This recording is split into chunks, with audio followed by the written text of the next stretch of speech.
Sommerfeld correction की जरूरत क्यों पड़ी? To explain the fine structure of the hydrogen atom spectra, line spectra. तो इसमें क्या देखा गया था? इसमें देखा गया कि हाई रेजोल्यूशन के, हाँ गुड मॉर्निंग, इसमें देखा गया कि हाई रेजोल्यूशन के स्पेक्ट्रोमीटर से जब हाइड्रोजन के स्पेक्ट्रम को देखा गया तो उसमें ये पाया गया कि जो एक लाइन है वो एक्चुअली एक लाइन ना होकर के there are, it is a combination of two lines, H alpha, H beta, H gamma lines। और इसको एक्सप्लेन करने के लिए जो है एक मॉडिफिकेशन की जरूरत थी to the existing Bohr theory.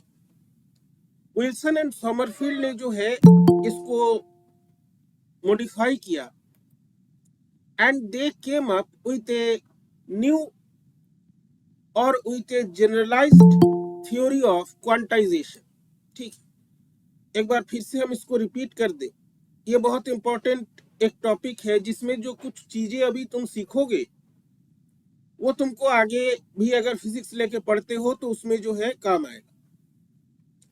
इसमें सबसे जो पहली चीज है, द फर्स्ट थिंग, उन्होंने क्वांटाइजेशन जो कंडीशन है जो बोर ने दिया था, इस क्वांटाइजेशन कंडीशन को इन्होंने चेंज किया।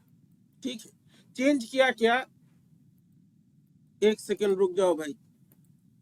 इस क्वांटाइजेशन कंडीशन को इन्होंने चेंज किया and they gave a general theory of quantization. General theory क्या था? इन्होंने कहा कि अगर जो इस तरह की क्वांटिटीज है हमारे, जैसे मोमेंटम है, एंगुलर मोमेंटम है, तो इसका हर एक जो क्वांटिटी, अगर कोई फिजिकल सिस्टम है that is describe by a coordinate which is a periodic function of time, तो there are separate conditions, quantum conditions for each coordinate. तो इसमें जैसे अगर लीनियर मोमेंटम की हम बात करें, एक्स कोऑर्डिनेट है, एक्स कोऑर्डिनेट में हम लीनियर मोमेंटम की बात करें तो X component of the linear momentum has a separate quantization condition, Y component has separate quantization condition and so on. अगर हम दूसरे कोऑर्डिनेट सिस्टम में जाते हैं, स्फेरिकल या पोलर कोऑर्डिनेट सिस्टम में, उसमें आर, थीटा, फाई या आर और थीटा के लिए अलग अलग क्वांटाइजेशन कंडीशन से, अलग अलग क्वांटम नंबर से। ठीक है, तो इसमें हम लोग एग्जांपल एक लिए थे, द सिंपल हार्मोनिक ऑसिलेटर, जो तुम लोग जानते हो। ये जो सिंपल हार्मोनिक ऑसिलेटर है, दिस इज ए सिस्टम जहां पर एक मास होता है that is attached to a spring, और इस मास को जब हम अपने उसके इक्विलिब्रियम पोजीशन से डिस्प्लेस करते हैं, इट स्टार्ट्स टू ऑसिलेट। इसकी एक फ्रीक्वेंसी होती है। We take the total energy of the system, जो कि काइनेटिक और पोटेंशियल एनर्जी होता है। इसमें जो मेन पॉइंट है that is we express the kinetic energy in terms of momentum using the relation P is equal to root under 2me।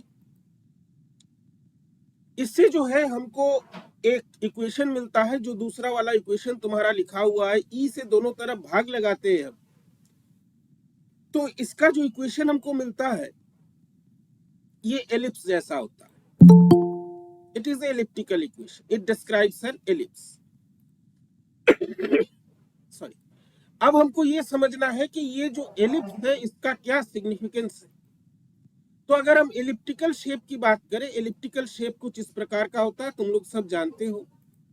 Now let us investigate, let us study this elliptical space। Let us study this elliptical space in detail। Elliptical space नहीं, elliptical shape. इस shape को जो है अब हम लोग समझते हैं कि इसका क्या सिग्निफिकेंस। तुम लोग इसमें भी पढ़े होंगे, ग्रेविटेशन में भी पढ़ा होगा, मैकेनिक्स में एलिप्टिकल पाथ्स होते हैं। ठीक, तो let us try to understand, पहले हम बता ले फिर लिखते। तो ये जो है this is an elliptical shape जो कि हमको ज्योमेट्रिकली इक्वेशन से मिल रहा है। This is what we are getting from the equation. तो यहाँ पे हम लोग का जो थ्योरी है या सोमरफील्ड का जो थ्योरी है that shows the quantization in a different way. ठीक है, तो यहाँ पे हमारे दो कोऑर्डिनेट्स है जिसको semi major semi minor axes बोलते हैं क्वांटाइजेशन एलिप्स में। नाउ व्हाट हैपेंस, ये जो क्वांटाइजेशन इंटीग्रल है, suppose the integral px dx, ठीक है, इसको हम इवैल्यूएट कर सकते हैं। It is a relation between the x component of momentum and the coordinate x। ये जो रिलेशन है px x component of momentum and x coordinate के बीच में, it is providing you an, it is showing it is a ellipse. तो in this case what happens, इस तरह के फेज को इस तरह के जो स्पेस को भी है हम एक अलग टर्म्स में जानते हैं। The relation between the x component of momentum px and the x coordinate x yield माने देना, yield माने प्रोड्यूस करना, yields an elliptical shape। तो ये जो एलिप्टिकल शेप है इसका मतलब समझ ले।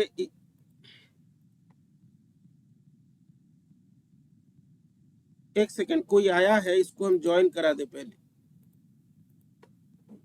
हमारा सिस्टम जो है ओवरलोड हो गया। हाँ, हो गया।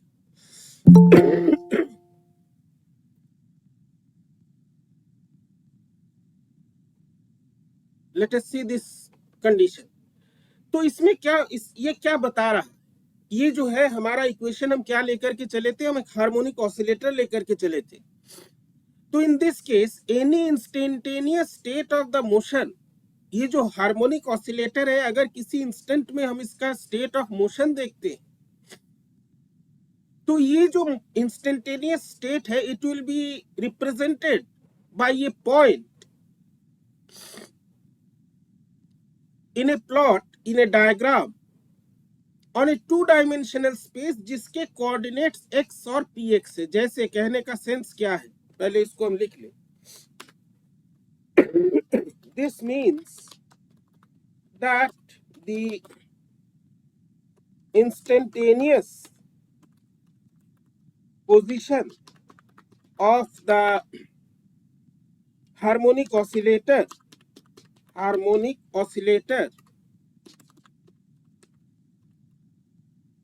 in the harmonic oscillator is represented in the two-dimensional space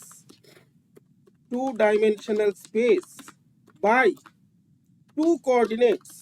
तुम लोग कोऑर्डिनेट ज्योमेट्री पढ़े हो? कोऑर्डिनेट ज्योमेट्री पढ़ा है? Yes sir. क्या पढ़ते हो? अगर तुमसे कोई ये पूछे कि भैया ये बताओ कोऑर्डिनेट ज्योमेट्री का क्या मतलब है, what will be your answer? एक होता है ज्योमेट्री, प्लेन पे किसी पॉइंट को लोकेशन करना। किस पे? एक प्लेन पे किसी पॉइंट का लोकेशन बताना, फाइंड करना। प्लेन क्या है? What is a plane? Two dimensional figure है। अब जरूरी तो नहीं है हमेशा 2-डायमेंशनल हो, 3-डायमेंशन भी हो सकता है। मेन तो 2-डायमेंशनल ही होता है। नहीं, मेन 3-डायमेंशनल होता है। तुम्हारे आसपास जो स्पेस है, तुम्हारे कमरे का स्पेस 2-डायमेंशनल है कि 3-डायमेंशनल है? ये तो 3 है सर, हम प्लेन तो की वो बात स्पेस हुआ ना सर? ठीक है, वो स्पेस हो गया। तुम कह रहे हो मोस्ट जनरल जो होता है 2-डायमेंशन होता है, ठीक है, मान लेते हैं। कोऑर्डिनेट ज्योमेट्री जो है it is the algebraic interpretation of geometry. तुम जब ज्योमेट्री पढ़ते हो स्कूल में, तुम क्या करते हो, तुम्हारे पास सर्कल होता है, स्क्वायर होता है, रेक्टेंगल होता है, ट्रायंगल होता है, बहुत सारी चीजें, लाइन होता है, तुम उसको ड्रॉ करते हो ना, वो कंपास से ड्रॉ करते हैं। Yes sir. Yes school sir. में पढ़ाया, ज्योमेट्री में पढ़ाया जाता है, कंस्ट्रक्शन एक चैप्टर रहता है कि इतने सेंटीमीटर का जो है रेडियस वाला एक सर्कल बनाए, एक ट्रायंगल के यस अंदर जो है एक सर्कल को इंस्क्राइब करे, रहता है ना इस तरह का question. Yes, sir. Coordinate geometry में इन्हीं ज्योमेट्रिकल फिगर्स को हम इक्वेशन के माध्यम से पढ़ते हैं। It is the algebraic interpretation of geometry, that is called coordinate geometry. अब यहाँ पे जो हम तुम्हारा जो मोस्ट सिंपल सिस्टम है, या तुम लोग जो पढ़े हो उसको लेकर के चलते हैं। कोऑर्डिनेट ज्योमेट्री में हम एक पॉइंट को मान लो 2 डायमेंशनल ले रहे हैं, तो अभी 2 डायमेंशनल स्पेस में रिप्रेजेंट करते हैं। कैसे रिप्रेजेंट करते हैं?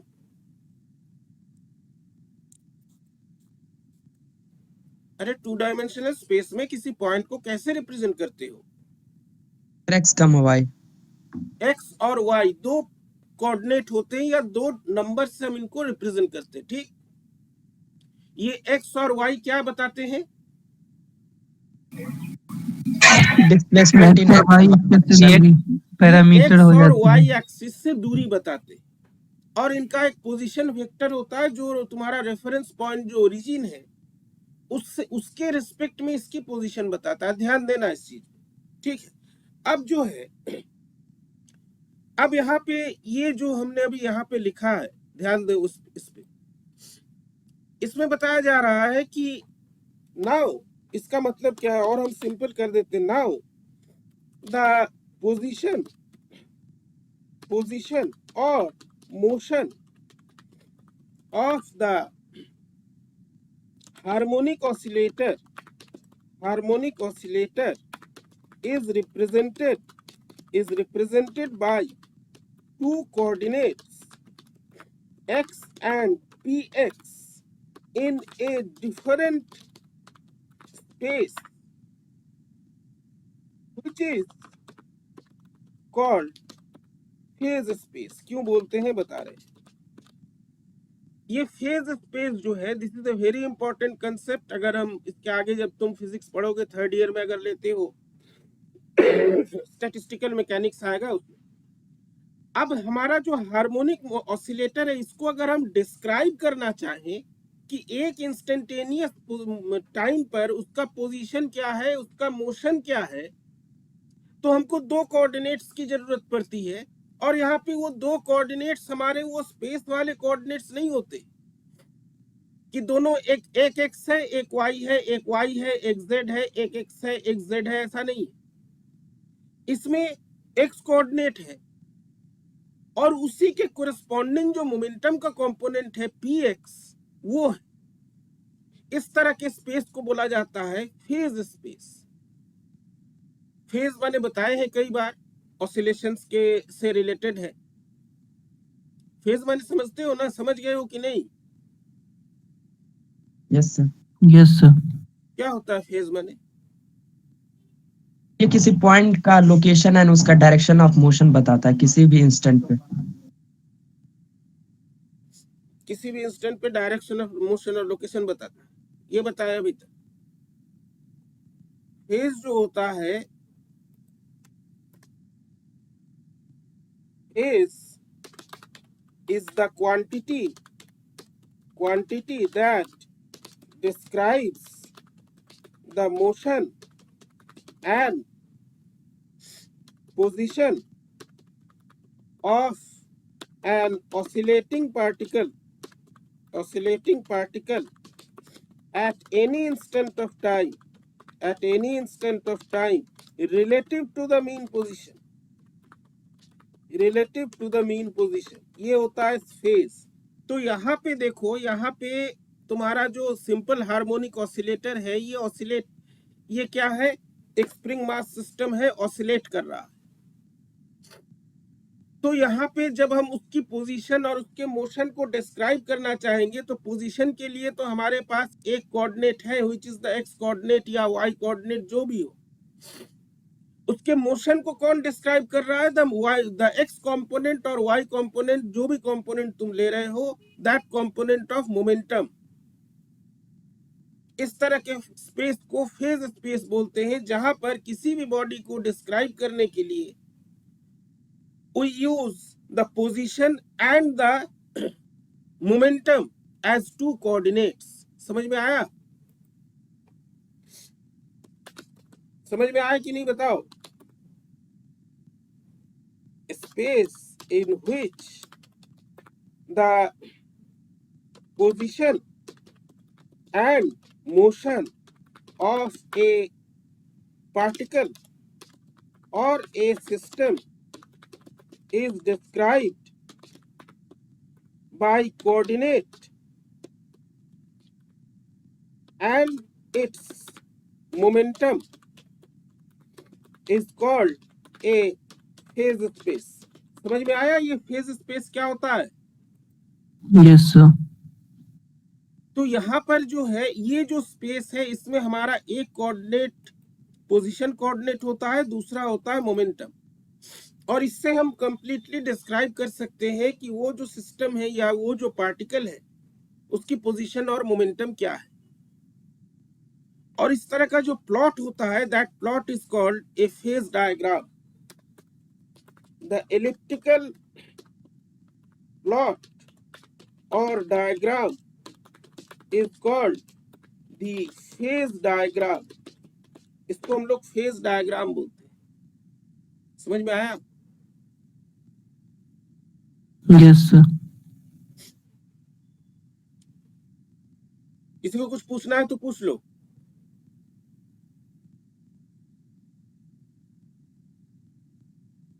तो यहाँ पे हमने शुरू में ही बताया था, यहाँ पे जो कोऑर्डिनेट्स होते हैं these coordinates they are periodic functions of time. जिसका मतलब ये होता है कि एक जो पूरा ऑसिलेशन है during one cycle of oscillation जो पॉइंट है जो कि इस सिस्टम को रिप्रेजेंट कर रहा है, जो कि पोजीशन एंड मोमेंटम को रिप्रेजेंट कर रहा है, जो पॉइंट ये एक साइकिल में जो ज्योमेट्रिकल फिगर को ट्रेस आउट करता है that geometrical figure is called is the ellipse. In this case, the point representing the system traces out an ellipse in one cycle of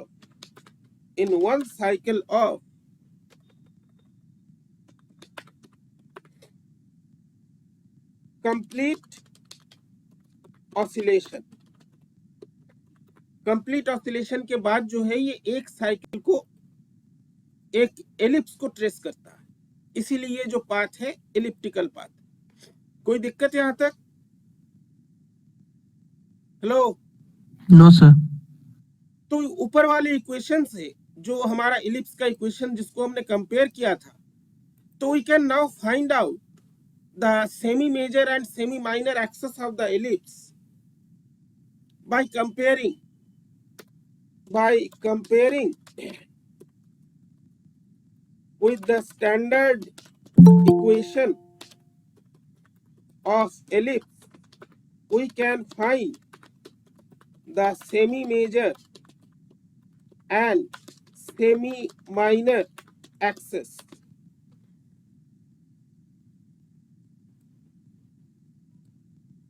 We can find the semi major and semi minor axis। तो यहाँ पे जो है तुम थोड़ा सा compare करके देखोगे तो तुम बी और ए को इस प्रकार से निकाल सकते हो। तो इसमें जो बी है that is root under 2me। ध्यान देना रूट अंडर 2me क्या होता है? P, momentum। Momentum. Root under 2me is momentum. और दूसरा जो क्वांटिटी है a that is root under 2e/k। ठीक है। एलिप्स का एरिया कितना होता है पता है? पाई A B. Pi A B जो है एलिप्स का एरिया होता है। किसी चीज का जो एरिया होता है किसी भी ज्योमेट्रिकल फिगर का, क्या समझते हो एरिया से? वो बॉडी जितना कवर करती है सर, एरिया। मैंने उस ज्योमेट्रिकल फिगर के चारों ओर अगर ध्यान से समझना, उस ज्योमेट्रिकल फिगर के किसी एक पॉइंट से स्टार्ट करके हम उस ज्योमेट्रिकल फिगर को पूरा जो है चलते हुए फिर उसी पॉइंट पर जब हम पहुंच गए जितना वो जगह कवर करता है, जितना वो स्पेस कवर करता है, उसी को हम लोग एरिया बोलते हैं। ठीक, that is called the area of the geometrical figure. तो यहाँ पे ये जो चल के फिर वापस आना, this is also a periodic condition. Let us see what happens. The area of an ellipse is, ये जो है पाई ए बी इसका एरिया होता है, ये हम लोग जानते हैं। अब ध्यान से समझ लो, ये एरिया तुम समझते हो बहुत अच्छी तरह से, लेकिन जो मेन चीज है उसका ये समझो। तो यहाँ पे जो है हम लोग शुरू में ही एक इंटीग्रल लेके चले थे, integral P X D x. ये जो इंटीग्रल होता है, जो तुम्हारा गोला वाला इंटीग्रल होता है, जिसको तुम लोग क्या बोलते हो, closed path. Now as we start, mentioned by Sommerfeld and Wilson in their new quantization condition, the integral pi, ये जो इंटीग्रल है, ये इंटीग्रल क्या बता रहा है, ये इंटीग्रल क्या बता रहा है सर? एरिया ये जो है, this is describing the area. अब देखो, जैसे हम एकदम सिंपल बात करें, अगर हम एक 2 डायमेंशनल फिगर की बात करें, रेक्टेंगल की बात करें, उसका एरिया क्या होता है, लेंथ इनटू ब्रेड्थ होता है कि नहीं? Yes sir. लेंथ एक कोऑर्डिनेट है तुम्हारा, और y जो है वो दूसरा कोऑर्डिनेट है। दोनों का प्रोडक्ट रिप्रेजेंट कर रहा है क्या, एरिया। यहाँ पर ये जो इंटीग्रल के अंदर साइन है, इसमें एक कोऑर्डिनेट क्या है, मोमेंटम है, दूसरा कोऑर्डिनेट क्या है, पोजीशन है। dx या x जो है वो क्या है, पोजीशन है। So this integral will also represent condition. The integral will represent the area of the ellipse. Ellipse के एरिया को जो है ये रिप्रेजेंट करेगा। ठीक है, अब एरिया को क्या, एरिया जैसे हमने बताया, इसका क्या मतलब है कि ये जो पॉइंट है, ये पॉइंट क्या करेगा, जैसे तुम डायग्राम को देखो, जो एलिप्स है नीचे, ये मान लो माइनस ए से प्लस ए चलना शुरू किया, ये अपर हाफ को कवर किया। ठीक है, फिर जो है जब ये ए से लेकर के फिर माइनस ए तक जाएगा, ये लोअर हाफ को कवर करेगा। तो इन दिस वे ये जो पॉइंट है, जैसे जैसे ये इस स्पेस में, माने फेज स्पेस में मूव कर रहा है, it is tracing out a figure, tracing out an ellipse, and the area of the ellipse is integral of px dx. The point or the system in phase space is tracing out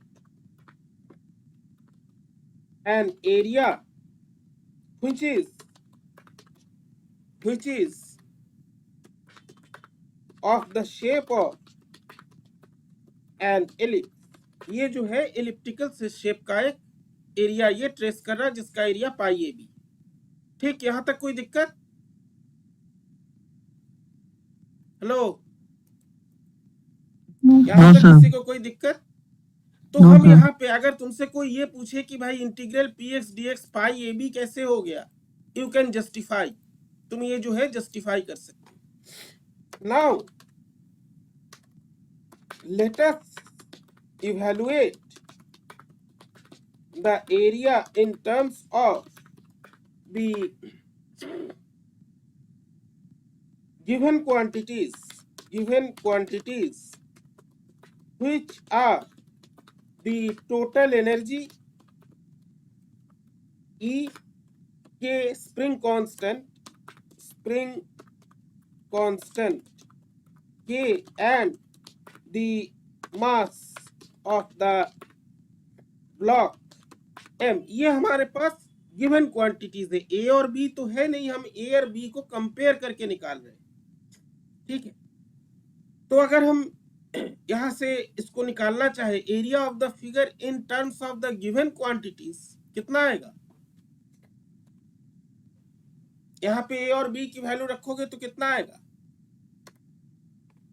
2e and root में e m/k। हाँ, तो ये जो है this will be the area of the ellipse in terms of the known quantities. ठीक, कोई दिक्कत? No sir. ठीक है, ये होगा। बहुत अच्छी बात है। यहाँ पे हम बाकी सभी चीजों से जो है परिचित है, वो क्या है। अब यहाँ पे जो है तुम अपने एक्सप्रेशन को देखो, अपने एक्सप्रेशन को देखो, नीचे एक क्वांटिटी है रूट अंडर k/m, है कि नहीं? Yes sir. Root under k/m क्या है? किसी भी स्प्रिंग ओमेगा। मास सिस्टम के लिए रूट अंडर k/m क्या है? कांस्टेंट है sir. Root under k/m constant है, स्प्रिंग कांस्टेंट। टाइम ध्यान दो, थोड़ा सा ध्यान दो। टाइम पीरियड फ्रीक्वेंसी है।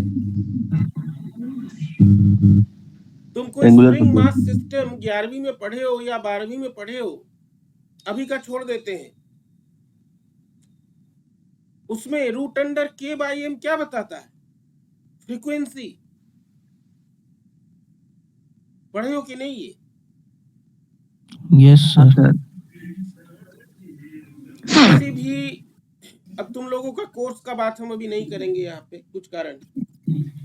कोई भी जो सिंपल हार्मोनिक ऑसिलेटर होता है, उसमें ये जो रेशियो है, the ratio of the spring constant या spring inertia and the mass inertia, इसका जो रेशियो है, it gives the frequency of oscillation. किसी भी situation,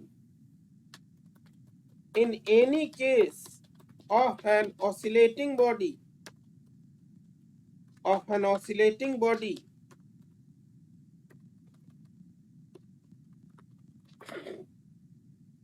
the ratio of the spring constant and the spring constant नहीं कहेंगे हम, spring inertia कहेंगे, spring inertia and the mass inertia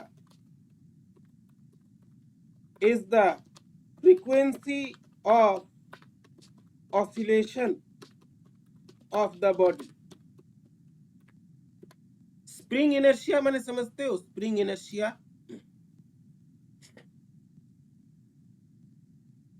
spring inertia समझते हो? हाफ के एक्स स्क्वायर समझते हो कि नहीं? Yes sir. Yes sir. Yes sir.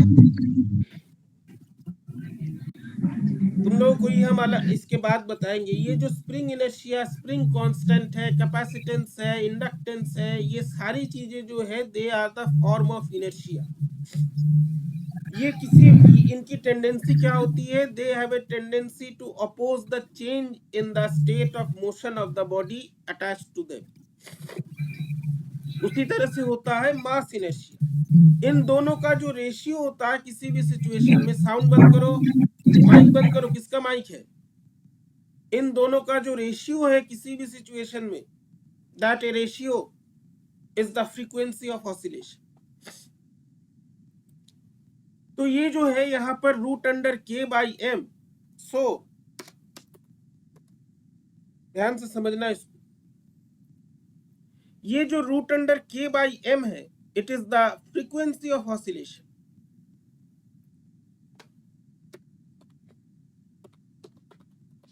is the frequency of oscillation। ये फ्रीक्वेंसी है ऑसिलेशन। जो ये तुम्हारा स्प्रिंग सिंपल हार्मोनिक ऑसिलेटर जो ऑसिलेट कर रहा है, या जो ऑसिलेशंस इसके हो रहे हैं, इसका फ्रीक्वेंसी ऑफ ऑसिलेशन है रूट अंडर k/m। ठीक, तो यहाँ पे अब हमको ये तुम फ्रीक्वेंसी ऑफ ऑसिलेशन, मान लो तुमने वेव्स एंड ऑसिलेशन पढ़ा है, उससे तुम जानते हो। यहाँ पे मेन काम ये है, we have to relate these known things with the integral और with the condition that Sommerfeld and Wilson proposed. उस इंटीग्रल से हमको इसको रिलेट करना, this is the main thing. तो यहाँ पे हम लोग बेसिकली क्या कर रहे हैं बता रहे हैं, बहुत इंपॉर्टेंट काम कर रहे हैं। We have to relate these quantities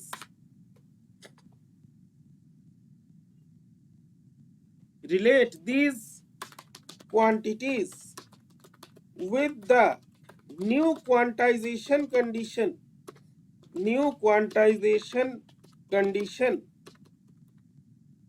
proposed by Wilson and Sommerfeld। Wilson and Sommerfeld के द्वारा दिए गए इंटीग्रल जो नया जो कंडीशन है तुम्हारा, क्या कहते हैं, क्वांटाइजेशन कंडीशन है, हमको इसके साथ इसको रिलेट करना। We have to relate this, माने ये जो हमारा इंटीग्रल है, integral P X D X, we have to relate this. इसको हम कैसे रिलेट करेंगे? So what we can do is, क्या हम ये लिख सकते हैं? ध्यान से देख के बताओ, ध्यान से देख के बताओ। जी सर। लिख सकते हैं ना? यस सर, बिल्कुल। इसको लिखने से क्या लाभ हुआ?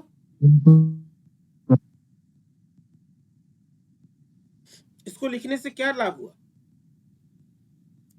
उसका इंटीग्रेशन भी एनर्जी ही होगा। उसका इंटीग्रेशन एनर्जी होगा, दिख रहा है। ये जो सारा प्रोसेस की, इसमें कोई जटिल मैथमेटिक्स नहीं है ना? No sir. तुम लोग मैथ्स पढ़ रहे हो, हमसे ज्यादा जानते हो मैथमेटिक्स, हमें नहीं लगता इसमें कोई बहुत जटिल मैथमेटिक्स नहीं सर। लेकिन इसमें फिजिक्स बहुत इंपॉर्टेंट है। क्या फिजिक्स है बताओ तो?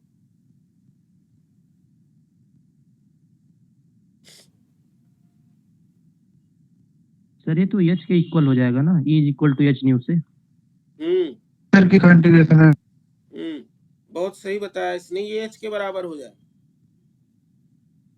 इंटीग्रेशन से एच या एन एच के बराबर हम लोग आगे बढ़ेंगे उसमें, लेकिन इसमें बहुत इंपॉर्टेंट जो फिजिक्स है वो क्या रहे हैं हम लोग, देखो इसमें कर क्या रहे हैं। इससे पहले भी हमने बताया तुम्हें, जो ये क्वांटाइजेशन कंडीशंस है, या एनर्जी या मोमेंटम या एंगुलर मोमेंटम क्वांटाइजेशन, इस तरह का कोई कंसेप्ट क्लासिकल फिजिक्स में नहीं था ना? क्लासिकल फिजिक्स में इस तरह का कोई कंसेप्ट नहीं था।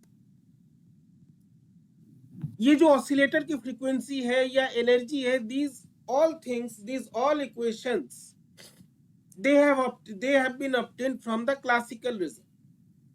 ये जो क्लासिकल वर्ल्ड के रिजल्ट्स है, we are combining these results with the quantization condition, which is the gift of, or which is the proposal of modern physics।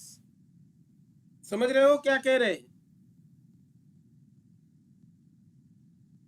Hello, we are actually combining or relating the results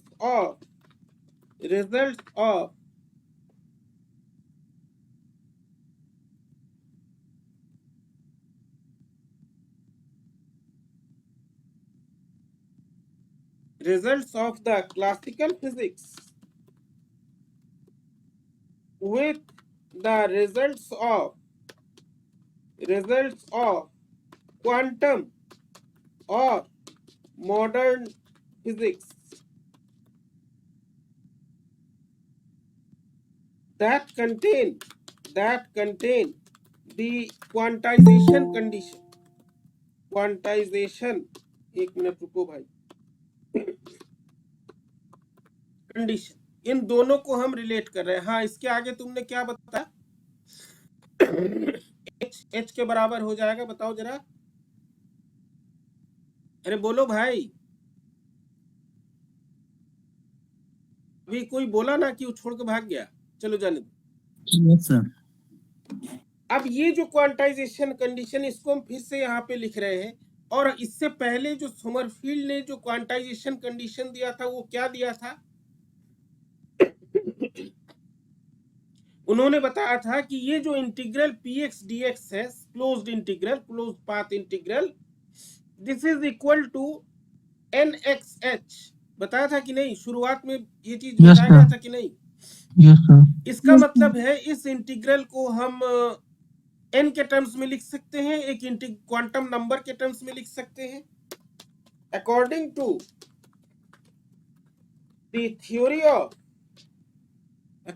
the theory given by Sommerfeld and Wilson,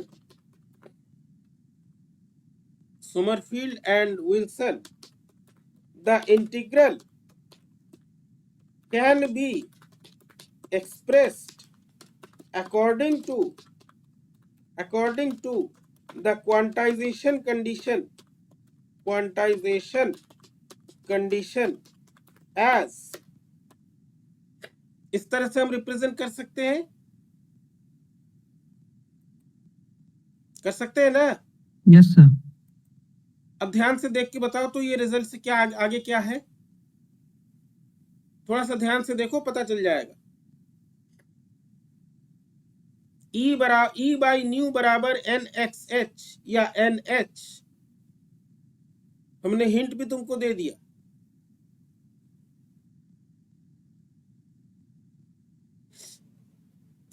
बोलो बोलो।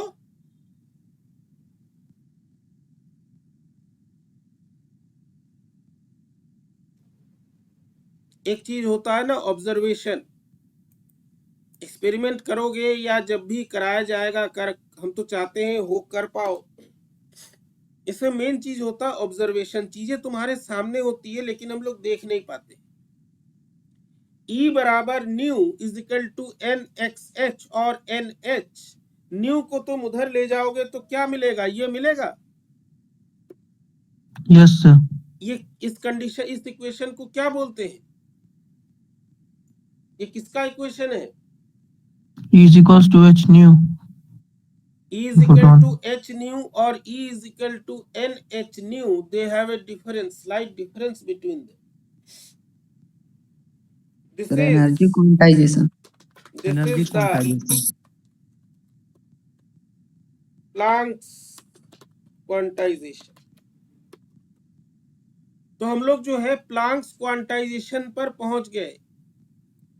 Wilson Sommerfeld का जो theory था, इस theory को use करके elliptical orbits को जब हम स्टडी करने गए और उस क्वांटाइजेशन थ्योरी को यूज किया, we obtain the Planck's quantization relation, जो पहले ही दिया जा चुका था। समझ में आया? Yes, sir. अब ये सिर्फ मैथमेटिक्स की बात नहीं है, ठीक है? हम न्यू को उधर ले गए तो हमको जो मिला वो परिचित इक्वेशन है, that is called the Planck's quantization condition. The basic thing is that इसमें चीजों को रिलेट किया जा रहा है। जो क्लासिकल चीजें थी, जो फ्रीक्वेंसी ऑफ ऑसिलेटर है या सिंपल हार्मोनिक ऑसिलेटर है, उसकी फ्रीक्वेंसी को हमने रिलेट किया। और ये जो नया क्वांटाइजेशन कंडीशन इन्होंने दिया कि हर एक कोऑर्डिनेट के लिए एक अलग क्वांटाइजेशन कंडीशन होगा। This is showing that the quantization condition proposed by Wilson and Sommerfeld is a more general condition that can take you to the established results। तो हमारे जो established results है, यहां पर हम पहुंच सकते हैं। So the quantization condition as proposed by Wilson and Sommerfeld is a more general quantization condition। ये जो है ज्यादा एक जनरल क्वांटाइजेशन कंडीशन। ठीक है, समझ में आया यहां तक? Yes, sir.